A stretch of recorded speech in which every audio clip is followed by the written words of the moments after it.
छोड़वाए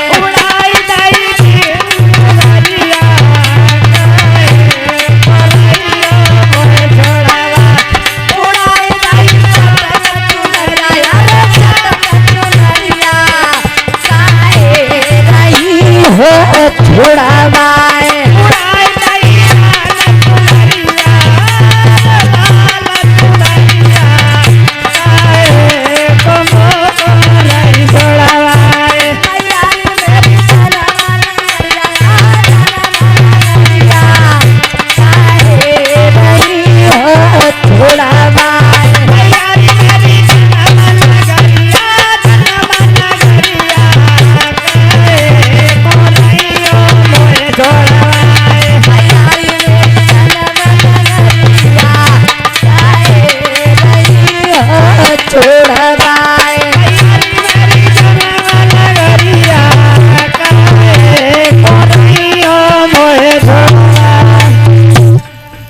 पार्वती चली है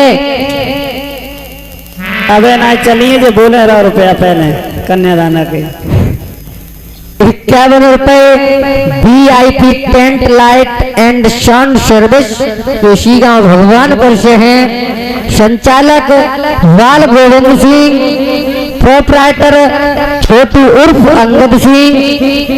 21 रुपए भानु प्रताप सिंह केशीगांव भगवानपुर से हैं। 11 रुपए लवकुश सिंह केशीगांव भगवानपुर से हैं। भैया की फरमाइश है के आला में छाप। थोड़ी देर बैठे फिर डांस सुनवाएंगे। गाना कितना बढ़िया डांस करती है गौरा।